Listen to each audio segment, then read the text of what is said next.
신명기 16장 9절로 12절의 말씀을 가지고 감사할 수 있는 신앙이라는 제목으로 이 시간 말씀을 나누고자 합니다. 오늘은 교회력으로 1년에 2번 지키는 감사의 절기 가운데 하나인 맥주 감사 주일입니다. 짧게는 지난 한 달, 그리고 길게는 지난 6개월 동안 하나님께서 우리의 삶에 베풀어 주신 그 은혜를 기억하고 감사하며 오늘 예배의 자리에 나오신 저와 여러분에게 특별히 주님의 은혜와 축복이 함께 하시기를 주님의 이름으로 축원합니다. 구약에 보면 하나님께서 택한 이스라엘 백성들이 지켜야 되는 3가지의 절기가 있었습니다. 일명 3대 절기라고 하죠. 바로 유월절, 그리고 수장절, 맥추절입니다. 출애굽기 23장 14절에 보면 너는 매년 3번 내게 절기를 지킬지니라 라고 말씀하시면서 15절부터 보면 이스라엘 백성들이 지켜야 될 3대 절기를 말씀하고 있는데, 아까 화면에 나와 있는 그 내용대로 유월절과 맥추절과 수장절을 언급하고 있습니다. 이스라엘 백성들이 지켜야 되는 절기는 유월절로부터 시작이 됩니다. 이스라엘 백성들이 430년간 애굽의 노예로 살다가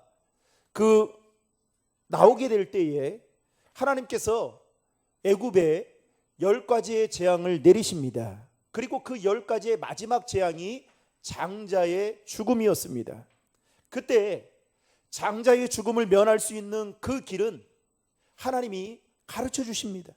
어린 양을 잡아서 그 피를 좌우 문설주와 임방에 바르면 그날 밤 애굽 전 지역에 재앙이 내리게 될 때에 하나님은 문설주와 임방에 피를 바른 그 집을 보고 유월, 영어로는 패스오버, 뜻으로는 넘어가게 하겠다라는 말씀을 하십니다. 그리고 그렇게 한 가정들마다 다 죽음을 면하게 됩니다. 그러면서 하나님은 이스라엘 백성들에게 유월절을 지키라고 말씀하셨습니다. 그리고 그 어린 양은 바로 온 인류를 구원하신 예수 그리스도를 상징하는 것이죠. 유월절이 끝난 바로 다음 날 이제 이스라엘 백성들을 한 주간 누룩이 들어가지 않는 떡을 먹는다고 해서 무교절을 지키게 하셨습니다. 그리고 무교절이 끝나는 안식날 다음이 바로 초실절이었습니다. 첫 수확을 드리는 절기인 초실절은 출애굽기 34장 22절에 보면 맥추의 초실절 이렇게 설명하고 있듯이 첫 번째 수확한 제물을 가지고 와서 감사의 마음으로 하나님께 나아가 드리는 절기가 바로 저와 여러분이 오늘 맞이하고 있는 맥추절이라 말할 수 있습니다. 맥추절은 다른 말로 하면 7.7절 그리고 오순절이라고 부르기도 합니다. 밀과 보리로 추수한 것을 하나님께 감사의 마음을 드리며 나아가는 절기가 바로 맥추절이다라는 겁니다. 이 맥추절이라는 이 절기는 사람이 인위적으로 만든 것이 아니라 하나님이 정하신 절기였고, 그리고 하나님이 이 절기를 이스라엘 백성들에게 지키도록 명령하셨습니다. 그리고 이 절기를 지키는 자들에게 복에 대해서도 말씀하셨습니다. 그러면 이렇게 반문할 수 있겠죠. 목사님, 지금 시대가 어느 시대입니까? 우리는 지금 대한민국 서울 땅에 살고 있지 않습니까? 여러분, 밀과 보리 농사를 하시는 분 계십니까? 저희 처갓집은 하거든요. 그러면 저희 처갓집에 해당되는 절기입니까? 아니죠. 그러면 총회에서 왜 이 절기를 지키라고 그렇게 말하고 있는 걸까요? 우리는 이거를 현대적인 그 시각에 맞춰 해석할 필요가 있다라는 거죠. 우리는 밀과 보리 농사를 하고 있지 않지만 지난 6개월 동안 하나님께서 우리의 삶에 베풀어 주신 그 은혜들을 기억하고 감사하며 드려야 되는 그 영적인 의미를 부여해서 지금 전국에 있는 수많은 교회들이 오늘 맥주 감사절을 지키고 있는 것입니다. 성경에 보면 이스라엘 백성들이 신앙적으로 상태가 좋을 때는 이 절기들을 잘 지켜왔습니다. 그런데 반대로 신앙적으로 해이해지거나 제약된 모습으로 가면 제일 먼저 그들이 느슨하고 그리고 소홀히 여겼던 그것이 바로 절기였습니다. 절기를 지키지 않는 거예요.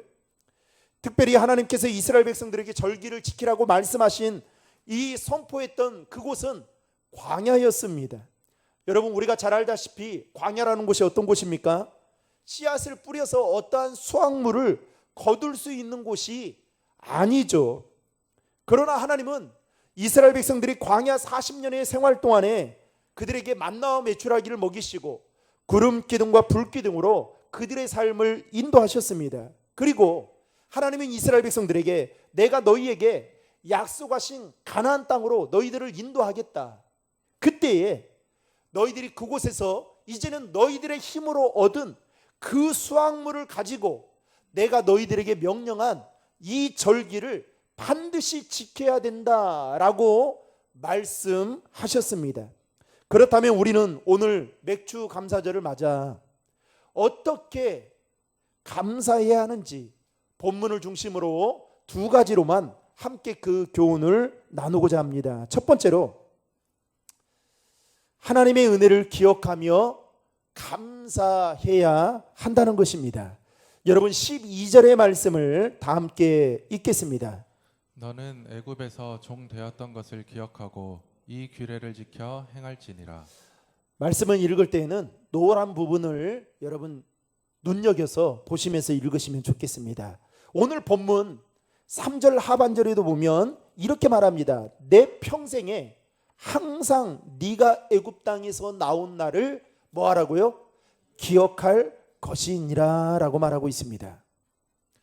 애굽의 종살이로 살았던 이스라엘 백성들의 삶은 한마디로 말하면 굴욕과 수치의 삶이었습니다.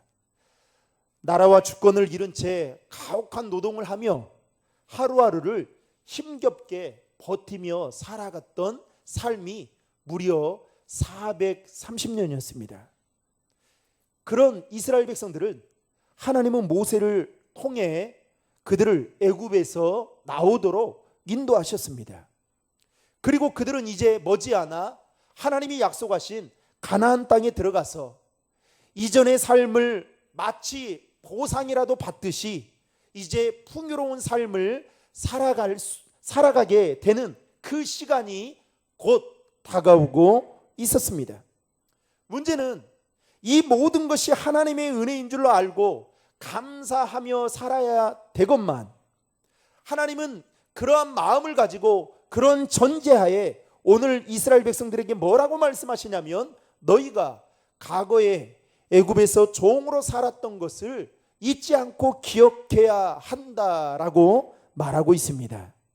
이전에도 하나님은 모세를 통해서 이스라엘 백성들에게 가나안 땅에 들어가기 전에 염려하는 그 마음을 이렇게 말씀하십니다. 여러분 신명기 8장 12절부터 14절의 말씀을 다 함께 읽겠습니다. 내가 먹어서 배부르고 아름다운 집을 짓고 거주하게 되며 또 내 소와 양이 번성하며 내 은금이 중식되며 내 소유가 다 풍부하게 될 때에 내 마음이 교만하여 내 하나님 여호와를 잊어버릴까 염려하노라. 아멘.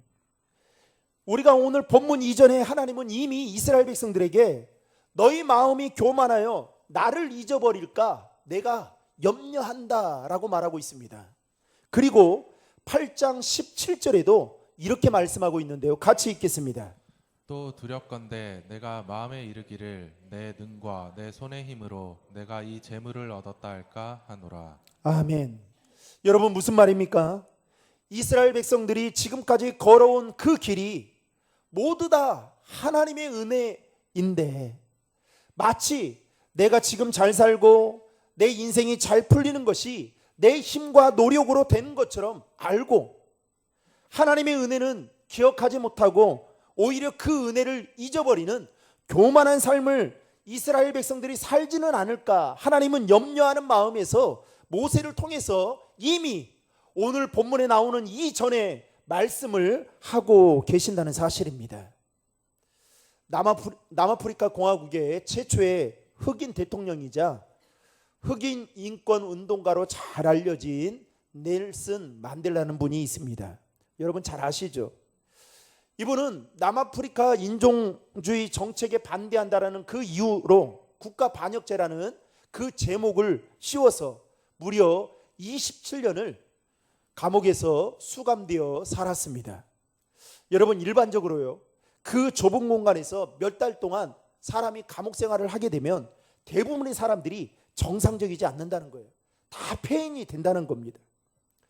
그런데 이 넬슨 만델라는 27년 동안 감옥 생활을 마치고 그가 출소했을 때 사람들이 다 그의 모습을 보고 깜짝 놀랐습니다.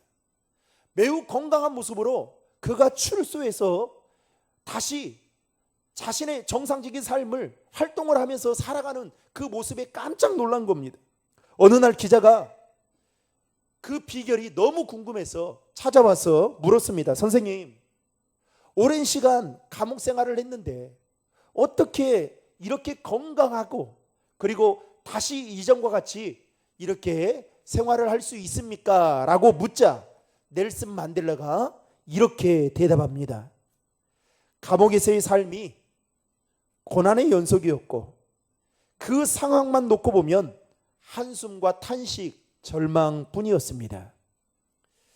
그런데 그 마음과 생각이 들 때마다 저는 의도적으로 더 감사하려고 했고 또 하나님의 은혜를 더 기억하기 위해 노력했습니다 라고 답변했다고 합니다. 여러분, 이 감사라는 단어가 헬라어로 유카리데스라는 말인데요, 이 말을 찾아보니까 이 단어가 어디에서부터 파생되어졌냐? 은혜라는 말에서 파생되어졌습니다. 즉 감사는 하나님의 은혜를 아는 자의 고백이라고 말할 수 있는 것입니다.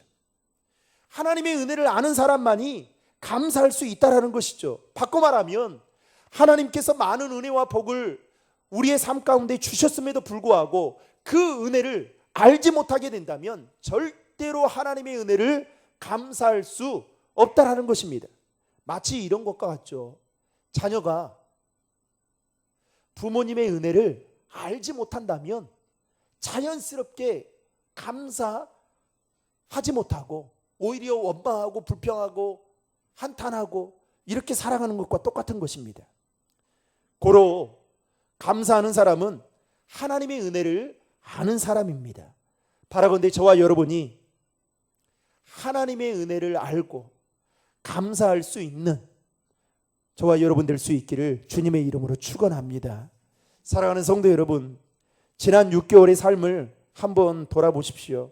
어떤 분은 지난 6개월의 삶이 그야말로 힘들고 어려운 나날들을 보낸 삶이신 분도 계셨을 것입니다. 또 어떤 분은 지난 6개월이 마치 꽃길을 거는 것처럼 좋은 일들이 많이 있었던 분들도 계셨을 것입니다. 그러나 여러분, 우리가 잊지 않고 기억해야 할 것은 지금 저와 여러분이 이 자리까지 오게 된 것이 전적인 하나님의 은혜와 사랑인 줄로 알고 그 은혜에 감사할 수 있기를 주님의 이름으로 축원합니다. 마지막으로 맥주감사절을 맞아 하나님은 어떻게 감사해야 되는지를 말씀하고 있는데요. 두 번째, 우리 같이 한번 읽겠습니다. 즐거워하고 소중한 것을 드리며 감사해야 합니다. 여러분 11절의 말씀을 다 함께 읽겠습니다. 내 자녀와 노비와 내 성중에 있는 레위인과 및 너희 중에 있는 객과 고아와 과부가 함께 내 하나님 여호와께서 자기의 이름을 두시려고 택하신 곳에서 내 하나님 여호와 앞에서 즐거워할지니라. 아멘. 방금 읽었던 11절 말씀에 보면 하나님은 3대 절기인 유월절과 맥주절과 수장절을 지키는 데 있어서 어떤 마음으로요? 즐거움으로 감사해야 한다라고 말씀하고 있습니다. 여러분, 오늘 예배 자리에 나온 거 즐거우십니까? 한번 물어보세요. 옆 사람에게 한번 물어보세요. 자, 시작. 여러분, 예배 드리는 이 시간이 즐겁습니까? 그런데 즐거움으로 감사해야 된다라고 말하면서 그 감사의 대상이 여러분 누구인지를 이야기를 하고 있는데, 성경에 보면 11절 말씀을 다시 한번 띄워주시면 거기에 보면 로비와 레인과 객과 고아와 가부를 그 대상으로 두고 있습니다. 한마디로 말하면 이스라엘 사회에서 힘없고 소외된 연약한 자들이 지금 즐거움으로 감사해야 된다라고 말하고 있습니다. 여러분, 이것은 무엇을 말하는 겁니까? 하나님은 사회적 신분이나 형편과 상관없이 하나님의 백성들이라면 절기를 지키는 데 있어서 즐거운 마음으로 감사해야 한다라고 말씀하고 있는 것입니다. 그런데 우리는 어떨 때 감사해요? 내 형편이 좋을 때, 일이 잘 풀릴 때, 우리 자녀들이 잘 될 때, 이때만 감사하며 살아가는 거예요. 그리고 안 되면 어떻게 해요? 하나님이 마치 안 계시는 것 같고, 하나님이 우리 가정을 마치, 좀 죄송하지만 저주하는 것 같고, 그런 분이 아니시다라는 거죠. 하나님은 형편과 어떤 상황을 뛰어넘어서 즐거움으로 감사하라고 말씀하고 있습니다. 그렇다면 여러분, 즐거움으로 감사하려면 어떻게 해야 될까요? 하나님의 은혜를 여러분 깨달아야 됩니다. 그러면 하나님의 은혜를 깨달으려면 어떻게 해야 될까요? 하나님의 말씀을 여러분 깊이 묵상하면서 그 받은 은혜를 뭐 해야 되느냐? 기억해야 돼요. 기억해야 깨달아지게 되고, 깨달아져야 즐거움으로 감사할 수 있는 것입니다. 자녀를 두신 분들은 다 아시겠지만, 여러분 부모님이 언제 가장 기뻐하십니까? 자녀들이 용돈 많이 주고 맛집에 수시로 데려가고 여행을 보내주는 거, 이것도 기쁜 일이죠. 그런데 더 기쁜 일은 무엇인지 아십니까?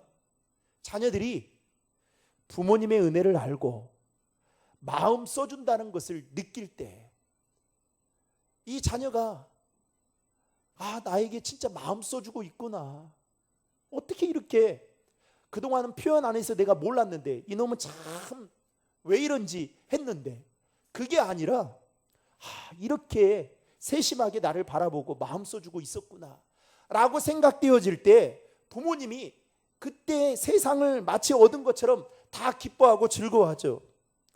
하나님은 하나님의 자녀인 우리들이 이러한 마음을 갖고 즐거움으로 감사하기를 원하신다는 사실입니다. 그리고 10절 말씀에도 보면 이렇게 말씀하고 있는데요. 10절 말씀 같이 읽겠습니다. 내 하나님 여호와 앞에 77절을 지키되 내 하나님 여호와께서 내게 복을 주신 대로 내 힘을 헤아려 자원하는 예물을 드리고. 아멘.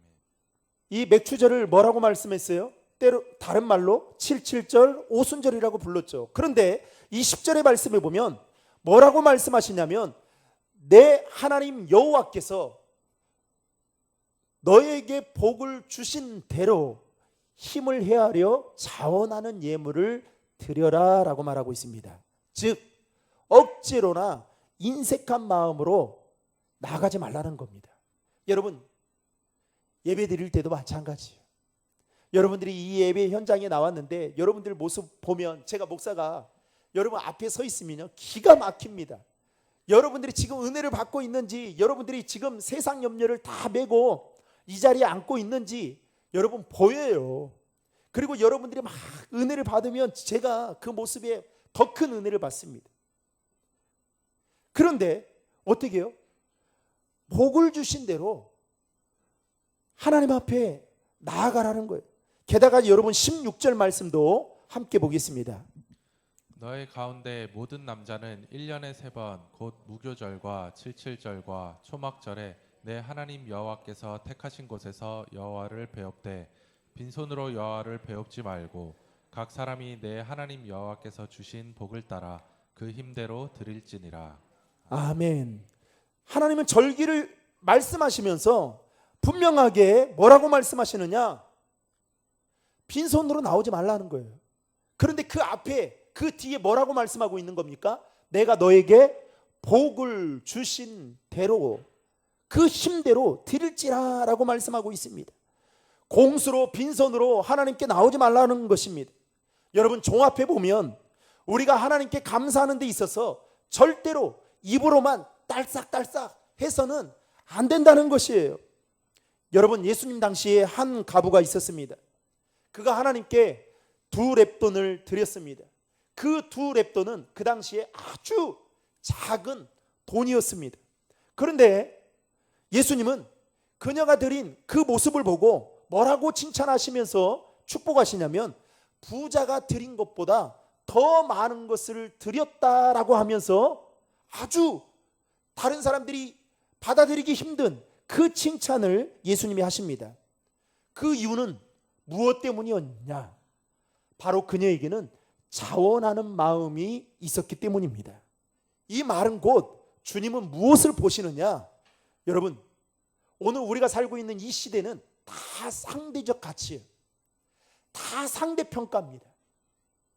그래서 내가 열심히 시험 봐서 점수를 받아도 다른 사람이 나보다 좀 받으면 그 사람이 더 나보다 좀 더 빨리 승진을 하거나 좋은 직장에 들어가고 그래요. 그런데 여러분, 주님은요, 절대적 가치를 보고 계셔요. 아멘이죠. 그래서 어떻게 해요? 저와 여러분들이 얼마를 하나님 앞에 가지고 드렸냐 내느냐 이걸 보는 것이 아니라, 하나님은 저와 여러분들의 마음을 보신다는 거예요. 어떤 마음이요? 인색함과 억지로 하는 마음이 아니라 자원하는 마음을 보신다는 것입니다. 그래서 이 가부가 하나님 앞에 드렸던 이 2렙돈은 세상적으로 보면 형편없는 돈이었지만, 하나님은 절대적 가치를 보고 그 여인을 축복하셨던 것을 볼 수가 있습니다. 사랑하는 성도 여러분, 오늘 또 주님은 저와 여러분이 감사의 표현으로 얼마를 드렸느냐 관심이 있지 않고, 주님을 사랑하는 마음을 어떻게 표현하고 감사하고 있는지를 눈여겨보신다는 사실을 여러분 꼭 기억하시길 바랍니다. 말씀을 맺겠습니다. 오늘날 우리는 그 어느 때보다도 더 풍요롭고 더 넉넉하게 생활하고 있습니다. 예전에는 하나님, 일용할 양식을 주세요, 그렇게 여러분 기도했을 때가 있지 않습니까? 제가 어제 저녁에 이제 사역을 마치고 한 7시 정도에 들어갔습니다. 마치고 이제 들어가서 이제 밥을 먹어야 되는데 뭐 맛있는 게 없는가 싶어서 냉장고를 열었더니 고기 한 덩어리가 있어요. 그래서 오늘은 이걸 꼭 먹어야 되겠다 해서 이제 제가 구웠습니다. 이제 굽고 아이들 먼저 먹이게 하고, 그리고 나중에 앉아서 혼자 식탁에 앉아서 기도를 하는데 눈물이 핑 나는 거예요. 여러분, 그 고기는 우리 어떤 권사님이 보내주셨어요. 그런데 그 고기를 먹는 순간 두 마음이 들더라고요. 저는 제 돈이 있어도 그 고기 사 먹을 자신이 없거든요. 그리고 지나온 시간들 돌이켜보면 어제도 그러더라고요. 토요 전도대가 마치고 여러분 얼마나 교인들이 수고 많습니까? 전 갚을 길이 없어요. 그 교인들 수고하는 거 보면 제가 무엇으로 갚아야 되는지 갚을 길이 없습니다. 그런데 끝나고 우리 집사님 네 분이 우리 대원들을 식사로 섬기시는 거예요. 그래서 이제 식사하는 장소에 가서 맛있는, 그 여름이니까 냉면을 먹는데 녹두전이 나오는 거예요. 녹두 빈대떡. 전 처음 먹어봤습니다. 제 평생에 구경은 많이 해봤지만 진짜 처음 먹어봤어요. 저희 애들도 처음 먹어봤어요. 먹는데 울컥하더라고요. 지금도 생각하는데 눈물이 날 것 같은데. 그래서 제가 그랬습니다. 제 평생에 이거 처음 먹어봤습니다. 그런데 앞에 우리 집사님들, 권사님들 계시는데 이 식사 자리에서 울면 안 되잖아요. 그래서 속으로 제 손을 다리에 놓고 꼬집었어요. 안 울려고. 그러면서 이 맥주 감사절을 생각하니까 모든 것이 정말 하나님의 은혜이다라는 생각이 들었습니다. 여러분, 얼마나 우리는 풍요롭고 얼마나 넉넉하게 지금 생활하고 있습니까? 그런데 문제는 오늘날 사람들의 마음은 더 강팍해져 가고 있다는 거예요. 감사가 없어지고 있고 기쁨이 없어지고 있고 행복은 저 멀리에 있는 것 같고 여유는 더 없어진 채 살아가고 있습니다. 그 이유는 무엇 때문일까요? 하나님께서 베풀어 주신 은혜는 예전이나 지금이나 동일한데 그 은혜를 기억하지 않고 날마다 잊어버리며 살아가고 있기 때문이다라는 것입니다. 그러므로 사랑하는 성도 여러분, 오늘 맥주 감사절을 맞아 우리는 하나님의 은혜에 대한 감사의 마음을 무엇보다도 먼저 회복해야 됩니다. 그래야 절기를 지키는 우리의 마음이 기쁘고 즐거워하며 인색함으로나 억제로가 아닌 자원함으로 내가 가진 그 모든 것을 주께 드릴 수 있게 되는 것이죠.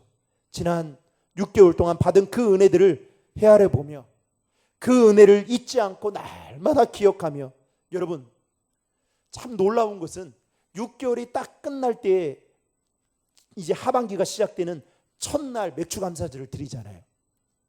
그러면 여기에는 두 가지 의미가 있어요. 하나는 베풀어 주신 은혜에 대한 감사, 또 하나는 뭘까요? 새롭게 시작되는 하반기의 시작을 감사로 시작한다. 그래서 추수감사를 되면 마지막 감사로 마무리하는 거예요. 그리고 교회력으로 보면 여러분 언제부터 시작되는지 아세요? 교회력은 해가 12월부터입니다. 놀라운 이 영적인 교훈이 이 안에 있는 거예요. 그러므로 저와 여러분이 모두가 하나님께로부터 받은 그 은혜를 잊지 않고 기억하며 남은 6개월도 감사하며 믿음으로 살아갈 수 있기를 주님의 이름으로 축원합니다.